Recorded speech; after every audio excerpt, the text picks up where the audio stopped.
My name is Cora Whitfield. I'm 25 years old.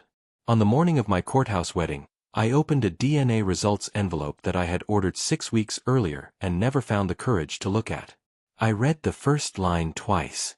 Then I put it back in the envelope, tucked it into my bag, and walked into the building to marry the man I loved. 40 minutes later, my parents, who had not been invited, who I had not spoken to in 7 years, who had told me at 18 that if I kept my baby I would never be their daughter again, walked through the door of the courthouse demanding to meet their granddaughter. I handed my mother the envelope. She read the first line. The color left her face completely, the way color leaves a face when something very large has just collapsed. My father looked over her shoulder. He whispered something. And in the 7 years of silence and shame and rebuilding and managing on nothing, I had imagined many versions of that moment. The moment they would finally understand what they had done. I had not imagined it would happen this way. I had not imagined they would be the ones holding the answer to a question they had no idea I had been asking. Stay with me. Tell me in the comments where you're watching from. Because this story has a shape to it that I spent 7 years not being able to see clearly, and I want to share every part of it. I need to start before the beginning. Before I was 18 and before the baby and before the 7 years of silence. I need to start with what kind of family the Whitfields were, because without that, nothing else makes sense. And I need to start there because this story is not simply about what happened at a courthouse on a May morning when I was 25. It is about what was built in the 25 years before that morning, and about what was revealed in one reading of one document, and about what it means when the thing you carry quietly for years turns out to be connected to something the people around you were carrying far longer. I spent 18 years in a house on Aldermore Drive that looked, from the outside, like a house where things were understood, where the rules were clear, the expectations were communicated, and the structure was maintained with the specific deliberateness of people who believe that deliberateness is a virtue. I spent 7 years outside that house building something real from materials that were initially very thin. And I spent the morning of my wedding holding a piece of paper that connected those 2 periods of my life in a way that nobody in my family, including me, had seen coming. I am telling you all of it. Every part. Because I spent too long in a family where the important things were managed quietly rather than said plainly, and I have committed, in my own life, to saying things plainly. This is me keeping that commitment.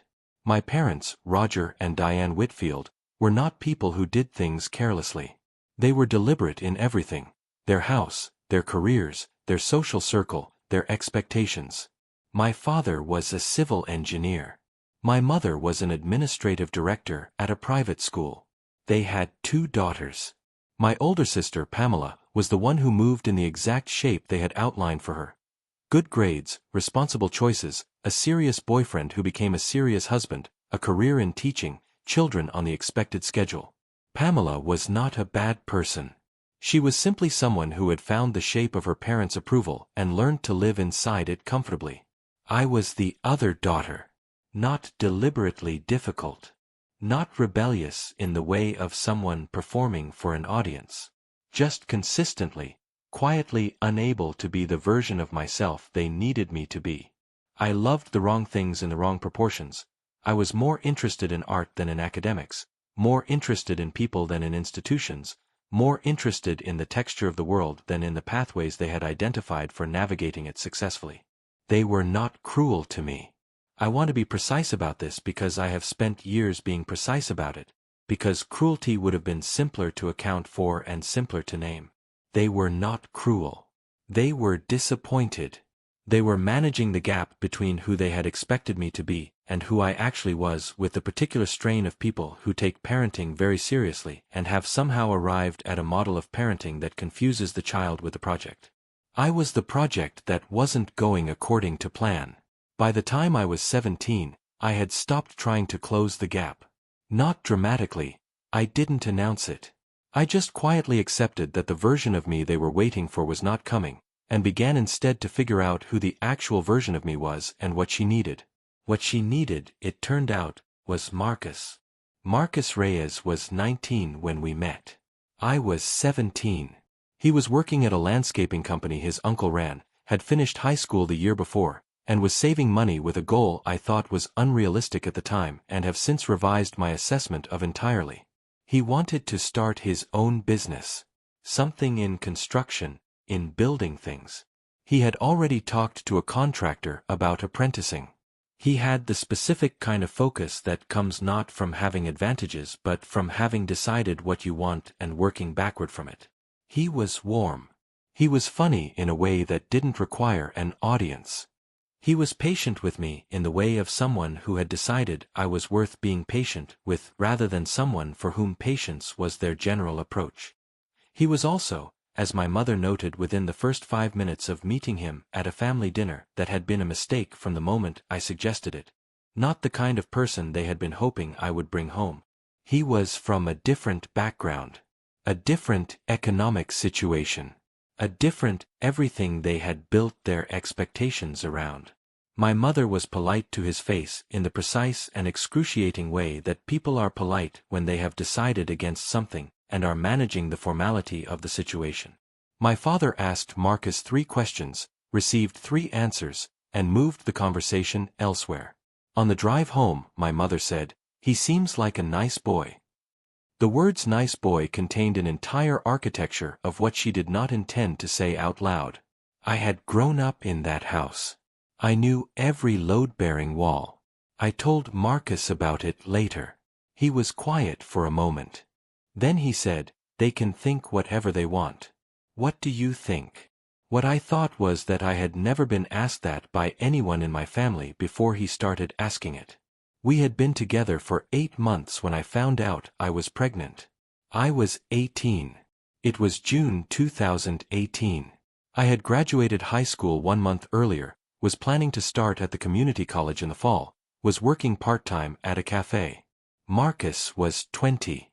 He had started the apprenticeship. He was making more than he had been, though not much more, though it was the beginning of something real. I told him first. Of course I told him first. He was quiet for a moment in the way he is quiet before he says something considered rather than reactive. Then he said, "What do you want to do?" We talked for a long time. We talked about what we had and what we didn't have and what we could build. We talked about what it would cost and what it would mean and what we were afraid of. We talked the way I had never talked with my family, directly, about actual things, without managing the conversation toward a predetermined destination. At the end of it, I said, "I want to keep her." I didn't know yet it was a her. I just knew. Marcus took my hand. "Then we figure it out," he said. We figured it out. What I did not figure out, in my optimism and my 18-year-old certainty that the people who had raised me were ultimately capable of more than their worst selves, what I did not figure out was how my parents would respond. I told them on a Sunday evening in July. My mother had made her pot roast, which was her way of attempting domesticity on occasions she considered significant. I had asked to come over. I had told Marcus to wait for my call. I sat at the kitchen table where I had sat for dinner every night of my childhood and told them I was pregnant and that I intended to keep the baby. My father set down his fork. My mother's face did something I had never seen it do before, a kind of total stillness, as though all the processing was happening inside where I couldn't see it, and the outside had been switched off. Then my father said, "You're going to end this." Not a question. Not a request. A statement of what would happen. "No," I said. "I'm not. Cora." My mother's voice was controlled with the precision of someone holding something very heavy very carefully. "You're 18. You have nothing.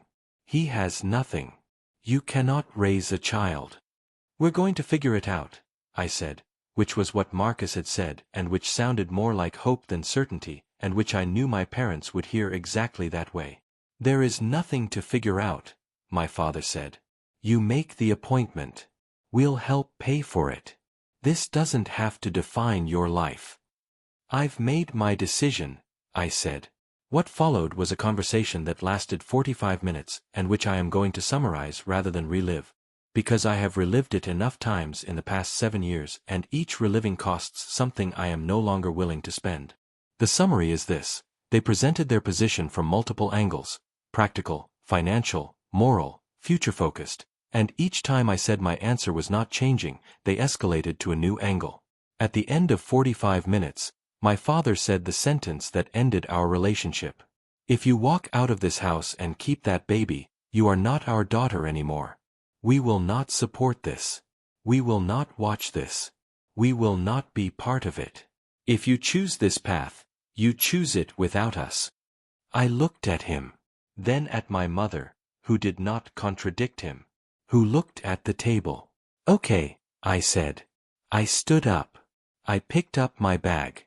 I walked out of the house on Aldermore Drive where I had grown up, where my height was marked in pencil on the inside of the kitchen doorframe, where I had learned to read at that same kitchen table. I drove to Marcus's apartment. I called him from the parking lot. He came down. I told him what had happened. He held me for a long time. Then he said, "You're not alone. We are not alone. Remember that." I have remembered it every day since. I want to tell you about the 7 years, because I think people sometimes imagine that the time between a rupture and a resolution is a kind of pause, a waiting period where life holds still until the dramatic moment arrives. It was not like that. The 7 years were full. They were hard, first. The way the first year with a newborn is hard for everyone, multiplied by the specific difficulty of having no family support, insufficient money, and the persistent low-grade grief of having been rejected by the people who were supposed to be the baseline of unconditional love. My daughter was born in February 2019. We named her Rosie. She arrived at 4:47 in the morning after a 14-hour labor, and when they placed her on my chest, 7 pounds and 4 ounces of furious, red-faced humanity, I felt something that I do not have the right vocabulary for. Something that reorganized my understanding of what was possible to feel. Marcus was there. He held her first, after me, and the expression on his face was the expression of someone encountering something they had no framework for. We were 20 and 22. We were in a one-bedroom apartment that we had converted the walk-in closet into a nursery for. We had a crib we had bought second-hand, a changing table we had assembled from a flat-pack box at midnight, curtains I had made myself because curtains from the store were outside what the budget allowed. We had each other. We had Marcus's family, his mother Carmen and his uncle Luis, and a rotating cast of cousins who appeared with food and advice and the particular warmth of people who understand that family is not a conditional arrangement. I had Marcus's family. I did not have mine. My sister Pamela texted me when Rosie was born. One text. I heard she arrived safely. I'm glad. No name. No visit. She was managing, as she always managed, the space between her genuine feeling and what our parents would approve of, and coming down on the side of our parents as she always did. My mother's number was still in my phone for the first 6 months. I looked at it sometimes in the middle of the night during the newborn phase, in the specific desperation of 3 in the morning when nothing is working and you have not slept more than 2 hours at a stretch and you understand in your bones why people have mothers and why the absence of one in that moment is its own particular kind of grief. I never called. After 6 months, I moved her number to a folder I labeled Archive and stopped looking at it. I need to tell you about the question that had been living in me for years. Marcus's apprenticeship became a journeyman license by 2021. His journeyman license and 3 years of saved money became the foundation of Reyes Construction by 2022. The company started small, residential repairs, bathroom renovations, a kitchen remodel here and there. It grew because Marcus was good at what he did and because he was honest with clients and because he showed up when he said he would, which in his industry turned out to be a differentiator more significant than almost anything else. By 2023, Reyes Construction had 4 employees and a full project calendar. By 2024, it had 7. I had gone back to school in 2021, when Rosie was 2 and in a subsidized daycare program, and I had enough stability to think about the next thing. I enrolled in an accounting program at the community college I had originally planned to attend at 18. I finished it in 2023. I got a position at a small firm that handled bookkeeping for local businesses. It was not glamorous. It was functional and honest and mine, and I had discovered over 7 years that functional and honest and mine was worth more than impressive and borrowed and performed. We bought a house in 2023. A small one, 3 bedrooms, a backyard with a fence that Marcus repaired himself the first weekend, a kitchen that needed updating and that we updated slowly over the months that followed. It was on a street of similar houses in a neighborhood that was not particularly fashionable, and that suited us perfectly. Rosie started first grade. She was, by this point, a person. A fully formed, particular, specific person with opinions about the color of her shoes and the correct way to eat cereal and the relative merits of various books, which she had strong and detailed views on. She had Marcus's patience and my tendency to organize the world according to categories she invented herself.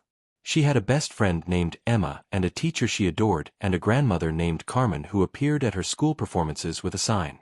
She did not have grandparents on my side. She knew this in the vague way that children know things they have not been given the full adult version of. I had told her when she was 4 and old enough to ask, that my parents and I had had a falling out a long time ago. She had accepted this the way children accept complex information, with the practical focus of someone who wants to know how it affects Tuesday. "Do they know about me?" she asked once. "They know you exist," I said. "They've chosen not to be in our lives." She thought about this for a moment. "That's sad for them," she said. I agreed that it was sad for them. I did not say what else it was. I want to tell you something about the specific texture of those 7 years, because I think when people hear a story like this they sometimes imagine the difficulty as a single sustained note, a constant hardship, a persistent struggle that never varies. It was not like that. It was more like weather. There were genuinely hard seasons, and there were seasons that were easier, and there were mornings when I woke up in that 1-bedroom apartment with Rosie in the converted closet nursery and the particular thin light of early morning coming through the window and thought, this is exactly where I am supposed to be. Not despite the difficulty. Not in spite of the absence. But fully, actually, right here. Those mornings were real. I want you to know that because I think it matters, that you can be in a genuinely hard situation and have moments of real joy inside it, and that the joy is not a performance and not a denial of the difficulty. It is just the way life actually works, which is that it contains multiple things simultaneously and none of them cancel each other out. Rosie, from very early, was someone. Not just a baby. A person. A specific individual with a personality and preferences that appeared before she had the language for them and that have only become more elaborate and precisely expressed as she has grown. At 4 months she had a preferred shoulder. At 8 months she had strong opinions about the texture of certain foods. At 14 months she pointed at a tree outside our apartment window every single morning for 3 months with the specific satisfaction of someone checking that an important thing is still in its place. Marcus documented all of it. Photographs, voice memos, a running note on his phone that he called simply Rosie things which I found once by accident and read entirely and which contained, at that point, over 200 entries. Observations about what she did and how she did it and what it made him think about. He is not a man who writes much. He communicates better in person, in conversation. But he wrote those notes with the dedication of someone who understood that he was witnessing something that would not repeat and wanted to hold it. I have never loved him more than the afternoon I found that note. Marcus proposed on a Tuesday in March 2025. Not at a restaurant. Not with anything staged or orchestrated. We were in the kitchen after dinner, Rosie was in bed, he had been doing paperwork for the business, I had been reviewing a client's accounts, and he just said it. He had the ring in his jacket pocket. He had apparently been carrying it for 2 weeks waiting for the right moment and had decided that Tuesday in the kitchen with the dishes still on the counter was the right moment. "I've been meaning to ask you something," he said. He asked. I said yes before he got the question fully out of his mouth. We decided early that we wanted a small wedding. Not small as a compromise. Small as a genuine expression of what we wanted, which was to marry each other in a way that put the marriage at the center rather than the event. We chose the courthouse. A date in May. A handful of people we genuinely loved. The guest list had 22 names on it. Marcus's family filled most of it. My side had 3, a close friend from work, a friend from the neighborhood, and Rosie, who is going to be the flower girl with the specific gravity of a 6-year-old who has been told she has an important job and is taking it seriously. My parents were not on the list. I had not spoken to them in 7 years. I did not know their phone numbers still worked. I did not consider inviting them. I had also, in the weeks before the wedding, begun thinking about something that had been on the edge of my mind for much longer. The question I had never asked directly because asking it directly required a kind of courage that I kept approaching and then stepping back from. Let me tell you what that question felt like, from the inside, before I tell you what it was. It felt like a door in a house you live in that you have passed every day for years and never tried the handle of. Not because you are forbidden. Not because someone told you not to. But because you have developed, through some combination of instinct and experience, a sense that what is behind the door is something you are not yet ready to see. Something that will reorganize the house once you know it's there. Something irreversible. I had been passing that door since I was 17 years old.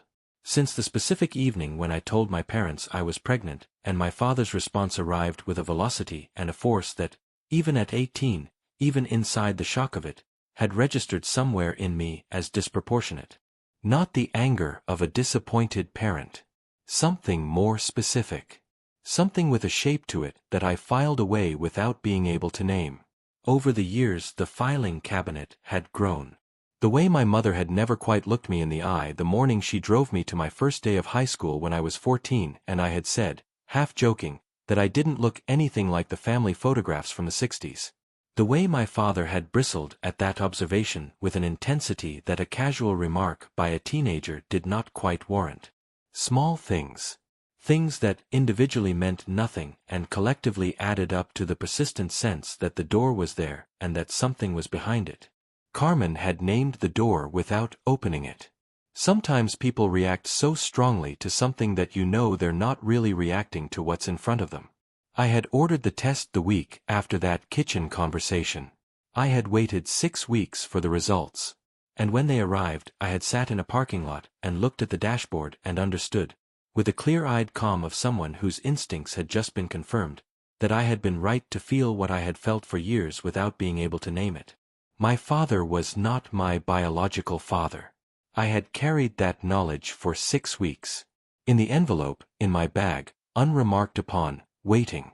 When I was pregnant at 18, my parents had responded with a ferocity that, even in the context of everything I knew about them and their expectations, had felt disproportionate. Not just disappointed. Not just concerned. Something sharper. Something more urgent.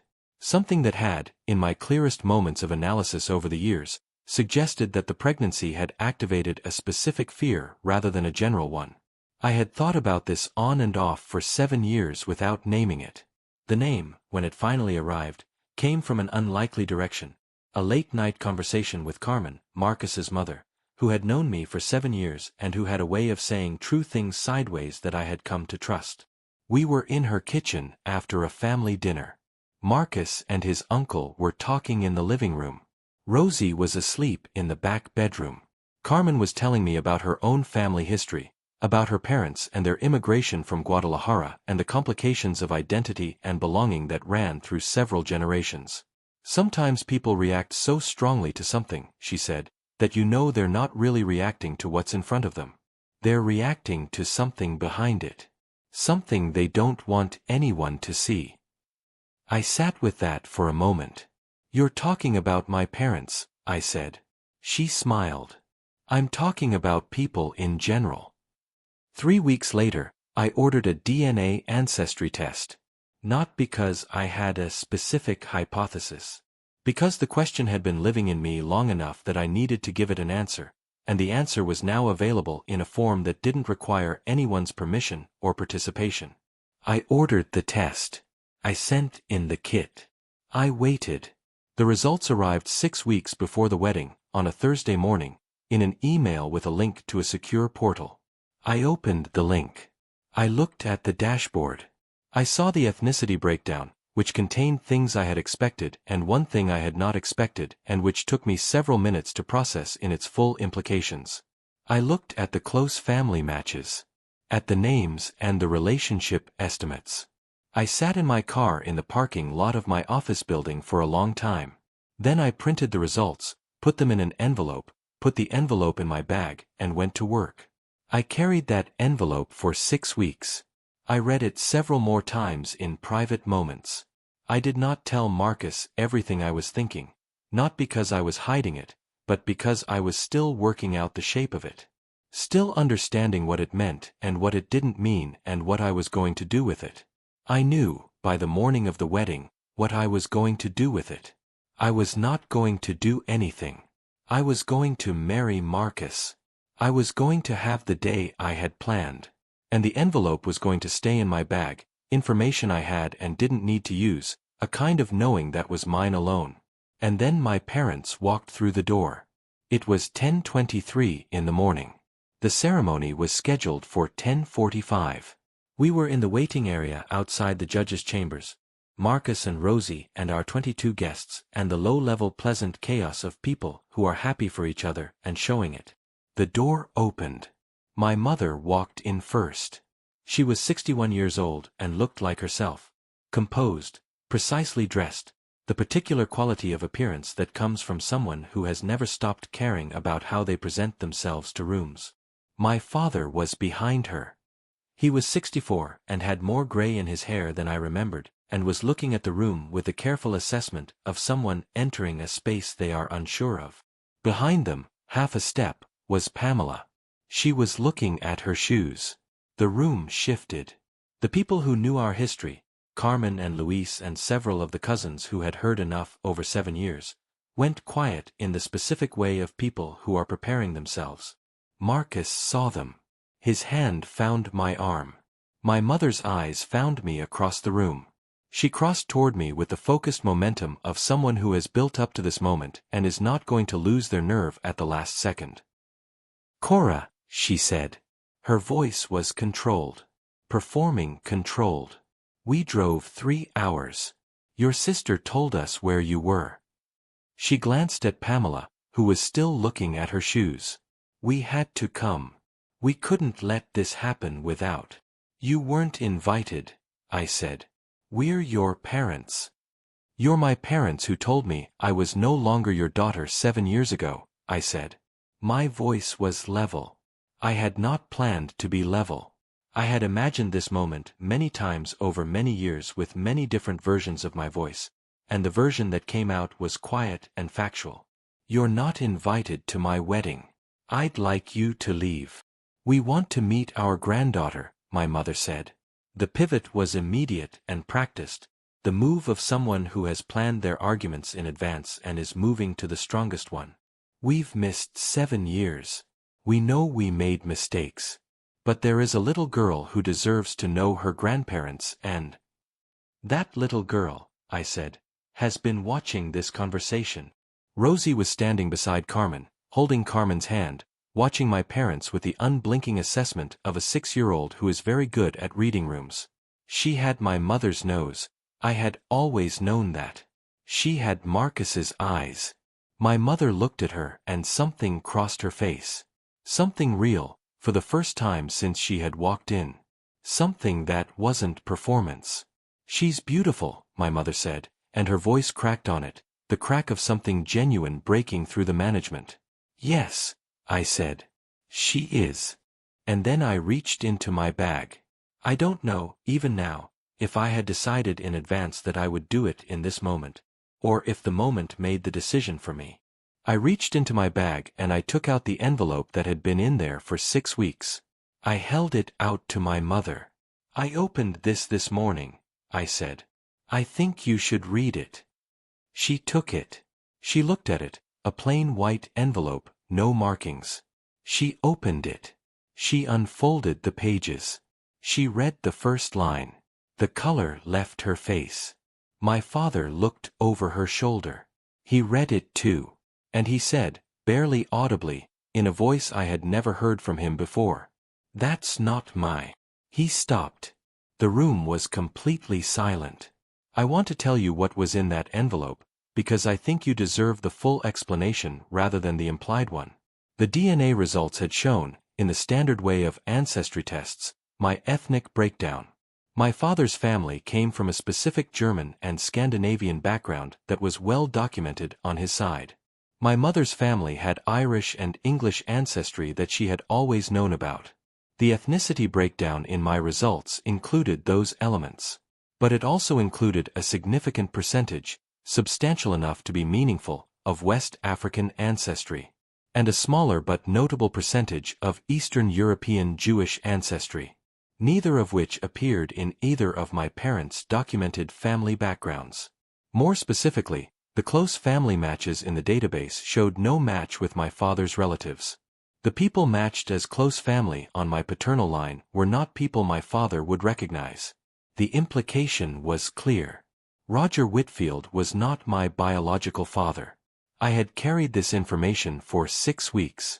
I had processed it privately and alone, turning it over and looking at it from different angles, understanding its implications and choosing not to act on them because the information was mine and the timing of any disclosure, if disclosure ever happened, was mine to control.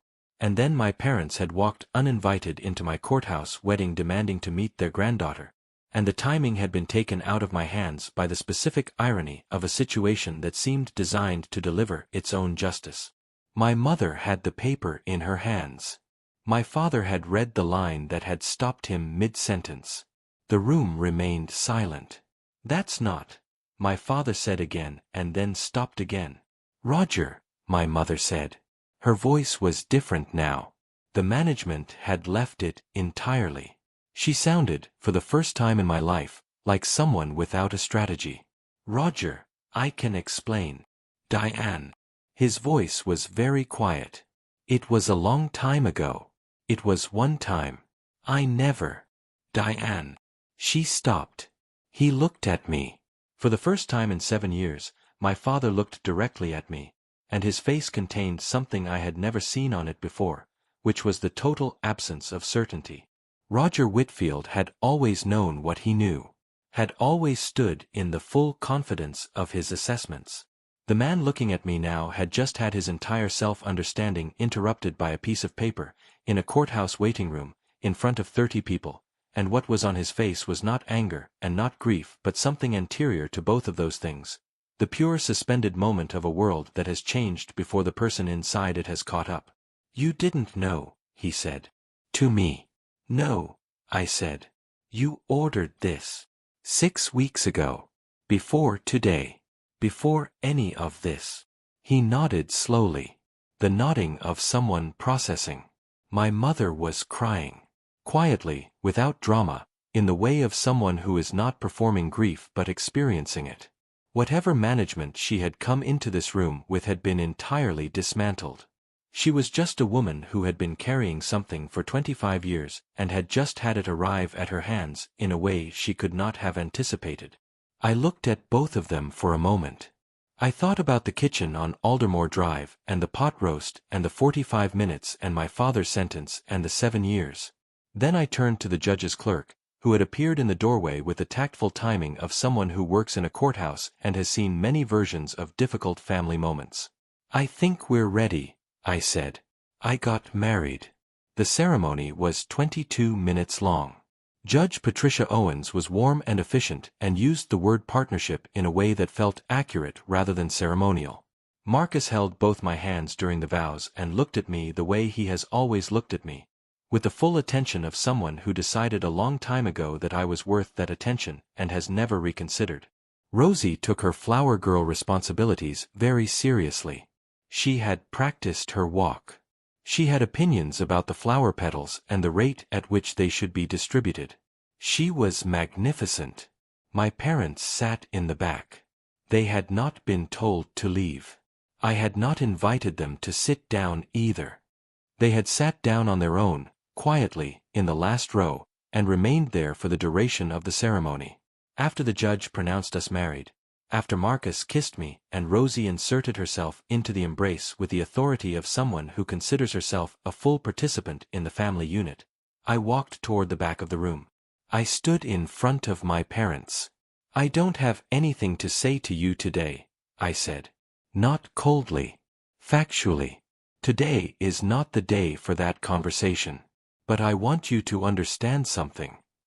I looked at both of them. I chose to keep Rosie, and you told me I was no longer your daughter. You made that choice. I've spent 7 years building a life without you, and it's a good life. It's a genuinely good life. Today I married a man who showed up for me and for our daughter every single day for 7 years. We have a house. We have a business. We have a daughter who is healthy and happy and loved by everyone around her. We built that. Without you. While you were absent. My mother was still crying. The information in that envelope is not something I'm going to discuss today, I continued. It is something that exists and you have it now, and what you do with it is your business. But I want you to know that I didn't order that test to hurt you. I ordered it because I had a question and I needed the answer, and the answer is mine. If either of you wants a relationship with me or with Rosie going forward, that conversation can happen. Eventually. On my timeline, in the way I choose. It will not look like the relationship we had before, because that relationship was built on conditions I never agreed to and that I am not going to accept again. I looked at my father specifically.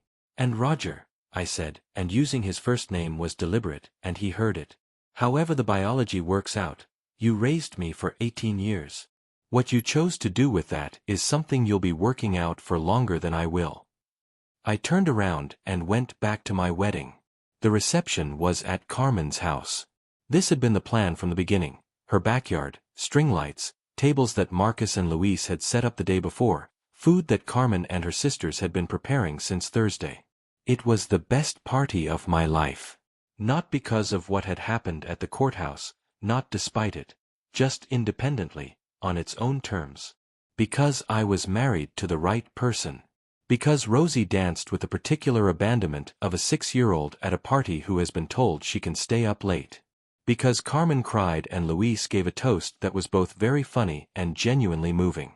Because the 22 people in that backyard were exactly the right 22 people. My parents were not there.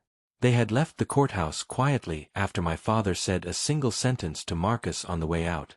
I did not hear it, Marcus told me later. He said, "Take care of her." Marcus had said, "I always have." Pamela had lingered for a moment longer. She had said, "Congratulations." To me, specifically, looking at me. "She's wonderful, Cora.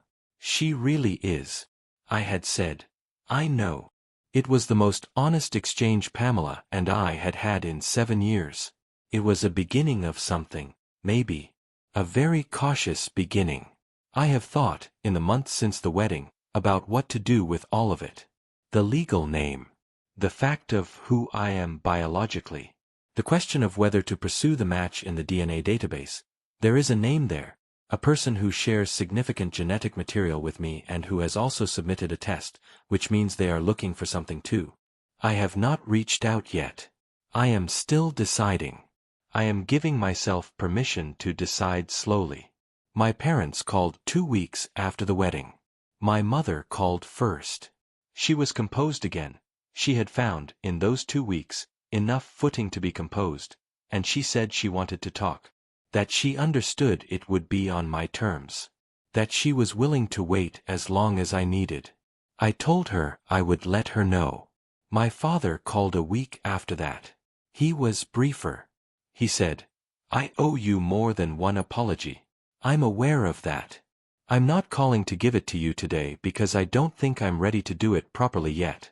I'm calling to say I know." I told him I heard that. He said, "Your daughter, Rosie, she looks like you when you were that age. I've seen a photograph. Carmen sent it to Pamela, who showed us." A pause. "I'm sorry we missed it." I told him we would talk when I was ready. I am not ready yet. That is honest and I am not ashamed of it. Readiness is not something I am performing toward, it is something I am waiting to feel genuinely. It may take more time than is comfortable for them. It may not arrive in the form they are hoping for. The shape of any future relationship will be determined by me, at my pace, in the way that honors what was built in 7 years rather than erasing it in deference to blood. In the meantime, I am married to Marcus Reyes. I am the mother of Rosie Reyes, who started second grade in September and has opinions about everything. I am an accountant at a firm where I am building something real. We live in a house with a backyard that Rosie has colonized with various projects that we pretend to supervise and actually just observe with admiration. Carmen comes for dinner on Sundays. Luis comes sometimes too. The cousins appear with and without notice. The house is often loud with people who show up because they want to, not because they feel obligated, not because there's an expectation, just because they want to be in the room where we are. That is the inheritance. Not the DNA, not the biological history, not the question that is still being answered slowly. The inheritance is the knowledge of what it looks like when people show up because they genuinely want to be there. I grew up not knowing what that looked like.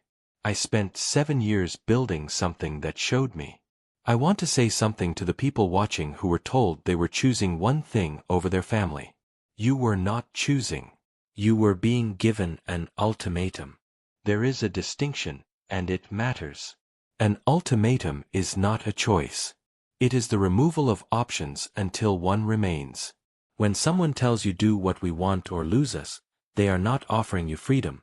They are offering you compliance with the threat of abandonment as the alternative. What you walk away with, if you don't comply, is not a choice you made. It is the consequence of someone else's conditional love arriving at its condition. I did not choose to lose my family at 18. I chose to keep my daughter. The losing was done by people who had the option not to do it, and did it anyway. That distinction kept me company for 7 years. I want to offer it to anyone who needs it. You did not abandon them. They set a condition they knew you couldn't meet and then enforced the penalty. What came after that is on them, not you.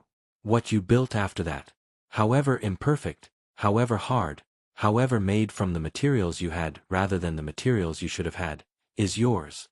It is genuinely yours, in a way that things built with full support can sometimes not be, because you know exactly what it cost and you know you covered every cent. Rosie is 6 years old. She has never spent a day wondering whether she was loved. She has never had to wonder whether the people around her had conditions. She will grow up knowing that family is what shows up consistently, what remains when things are hard, what loves without a price attached. That is what I can give her. That is the thing that 7 hard years and a courthouse wedding and an envelope that arrived exactly when it needed to arrive have given me the clarity to give. She is the best thing I have ever done. They told me so at 18, in the worst possible way, by making her the cost of belonging to them. They were wrong about everything except that. My name is Cora Whitfield, or Cora Reyes now, which I am still getting used to writing and signing and saying aloud, and which I find I like very much. I am 25 years old. I have a husband who asked me to marry him on a Tuesday in the kitchen and who has never once made me feel like a project. I have a daughter who told me, when I explained that my parents had chosen not to be in our lives, that it was sad for them. She was right. It is sad for them. I have a mother-in-law who came to my school performances with a sign and who makes the best tamales I have ever eaten and who calls me Mija and means it fully. I have an envelope with my genetic history in it, which contains a question I am still answering and which I am giving myself all the time I need to answer. I have a house with a backyard and a fence that Marcus repaired himself and a kitchen that we updated slowly and a second bedroom that Rosie has filled with books and art supplies and a very specific organizational system that she will explain to you at length if you ask. I have the life that was built from the materials available after the people who should have been the foundation decided not to be. It is a good life. It is a genuinely, honestly, completely good life. And I built it. Every piece of it. Starting from a courthouse waiting room at 18 years old with nothing but the decision I had made and a person beside me who said we would figure it out. We figured it out. We always do.